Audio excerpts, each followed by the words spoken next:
Hey folks, and welcome back to Cartoon Universe. If you're thinking right now to yourself, I'm not used to hearing this disembodied voice, well, that's because you've never heard my voice before. I'm Chelle, pronounced like Shell, but looks like this. I'm a new host here at Cartoon Universe, and I'm here today with a bit of speculation and opinion on why I think it's important and necessary for Callum from the Dragon Prince to have a human lineage. As you saw in a past theory on this channel, there was talk of elven heritage, but I want to cause a bit of discourse for my first video on here and play devil's advocate. So we all know about the major theories surrounding Callum and who his father is. As Hailey described it in her video, there are some points to be made about possibly being from Dragonborn heritage or Skywing elf heritage. I suppose I just want Callum's father to have a connection to dragons because he is so mysterious at the moment. But that's all the evidence I have at this moment, but the ramifications of this would be very interesting. If Callum is half magical creature, it could represent that he is proof that a union between humans and magical creatures is possible. After all, it is very possible that the only one who could defeat Erebos is the one that can master all the elements and unite the two sides. Having dragons as allies would definitely be helpful. Aside from this, there are also many major plot lines in media and literature that are shaped by shocking parentage that was previously unknown. One of the most popular uses being in Star Wars. While these plot devices may have worked well in those contexts, there are more thematic reasons that are more crucial to protect in the Dragon Prince that would be undermined by a plot twist that Callum's father was an elf. Even some of you in the comments of the last video had your own theories as to why Callum has to be fully human, like Sagat Siwu saying, "What if humans are able to use magic, but because they can use all magic, it just becomes too hard to connect to, so they need a primal seed to get the feel of that power, then they can use that sensation to establish the connection, and as for the star-clad elf, what if he knew this and spread the knowledge of dark magic so as to keep greedy humans from being able to harness all the magical powers and thus cause worldwide destruction/oppose him?"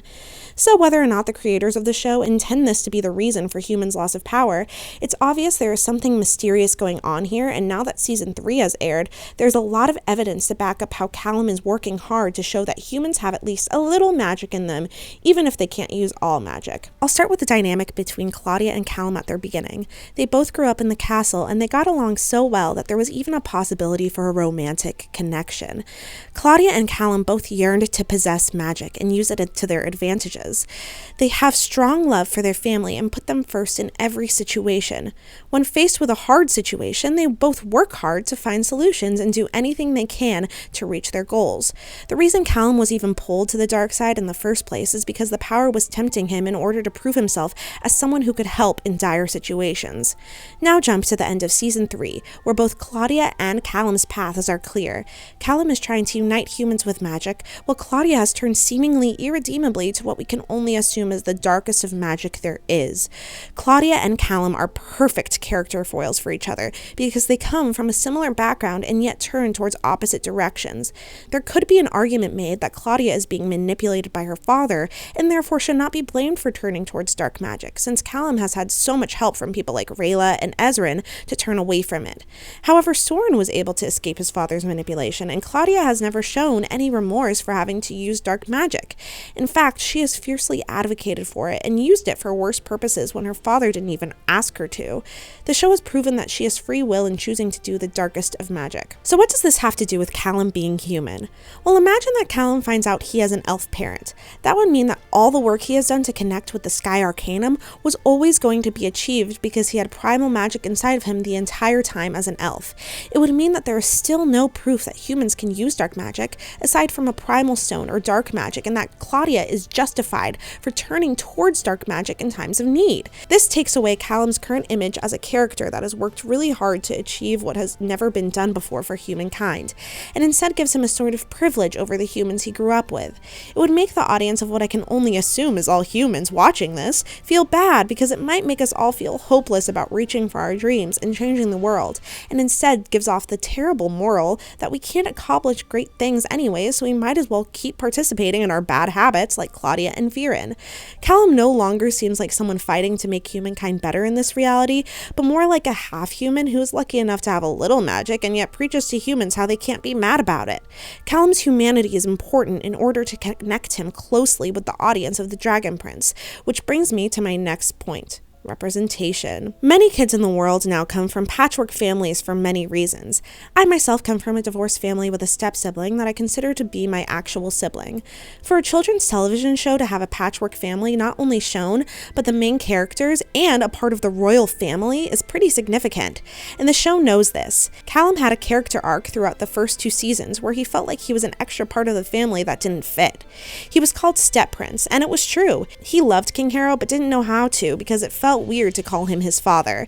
His mother was gone, and he didn't really have anything connecting Harrow to himself anymore except for Ezran, unless we take into consideration that King Harrow is more than just a stepfather to Callum, but instead an adoptive father. Callum tragically only becomes at peace with these feelings once he becomes at peace with Harrow's death, but those feelings are still there. He had to deal with his father's death and telling his younger brother who he loved about his death, even as he was dealing with how he places this man as his father in his mind, even though he is now gone. This was important for Callum as a character to accept who he is within the world and within his family. Now imagine we start a whole storyline all of a sudden in season 4 about who his real father is. If that becomes a plotline, and if we somehow find out some heroic or villainous elf is Callum's father, it would take away from the storyline that the writers have already given him for finding his family, especially if it was made into some mysterious thing about his father actually being elven. It would make his family legacy all into something about magic instead of leaving it where it was. Callum has found that family isn't always defined by blood, but by the people who stay in your life and fight by your side. The theme of family has followed the show from the beginning and has only extended for Callum when it comes to characters like Rayla. And now it's time for the third point, Rayla and Callum. I think it's important to remember that as far as Rayla and Callum go, they didn't start out their relationship as one that was supposed to end up as romantic. The creators of the show explained it best in their interview with DEEPCUT and Hailey at the end of season 3. I would say we started the series, we did not think they were going to be together. Like, they're going to be friends, they're going to be, a little whatever. And then I think part of it is that the team started figuring it out, and the animators, I think I specifically remember during, I think, episode 4 of season 2, where they're sitting on Veloc's ship. It's episode 4. Ship, and the Ruthless. And it was a storyboard. It was a storyboard animatic, and in the flash of lightning, just the expression on Rayla's face, something about it, she was just there was something looking at him. Yeah. This is all important to remember because Rayla and Callum were intended from the start to work together to form a bond that was deeper than just crushes. Rayla was sent to assassinate Ezran and Callum, and they were thrown into a quest to save the dragon egg, and subsequently the dragon prince through mutual interest. Even without a romantic end goal between Rayla and Callum, their friendship and connection is integral towards showing that humans and elves can be peaceful. There could be an argument that Ezran is enough to prove that, but his age and responsibilities with connecting with animals and proving himself as the heir to the throne take away from prioritizing making bonds with the elves. For instance, Ezran had barely any time with any elves in season 3 because he was so busy with these other plot lines. This makes Callum the perfect ambassador between himself and the elves because he's been interacting with that world a lot more than Ezran has. Rayla and Callum got so close in season 3 not just because of romantic reasons, but because they both mutually cared and respected each other as individuals. The romance between Rayla and Callum only adds to this bond that they had already formed and only heightens the bond that will continue to grow between humans and elves. The moment when the Dragon Queen saw them holding hands was important because of this reason. She saw an elf and human coming together for love.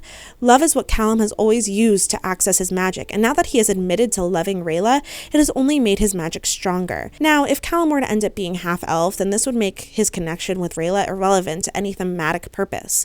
If anything, the significance of an elven-human connection would be through flashbacks of whatever elf his ancestor or parent situation was.